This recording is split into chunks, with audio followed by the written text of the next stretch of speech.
I had been wanting to be baptized since a decade earlier when the Lord brought me out of addiction and healed that deep wound in me and restored my marriage.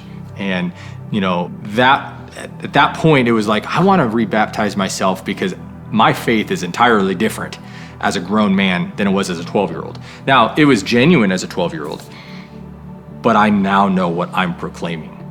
And I know who I am. I know what my testimony is. I know what God's done for me. So I want to be baptized at some point. I want to be baptized. We went to the baptism service, last July.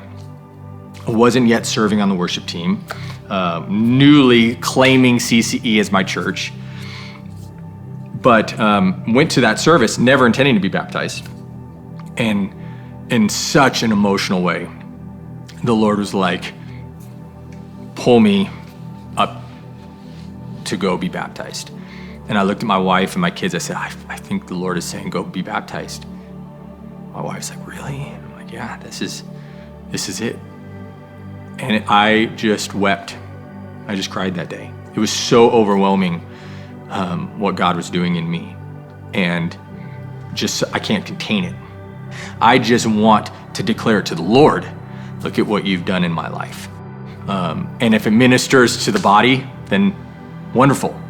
But this was about me, I guess, really declaring for me outwardly, this is what God has done in my life. And the coolest part about that was walking up to Brennan and him not knowing I was going to be baptized, him locking eyes with me, locking eyes with him, and just like, yeah, look at what God's done. And going under the water and coming out was like, God is good. I'm so happy that I did it because it's just part of my story with the Lord.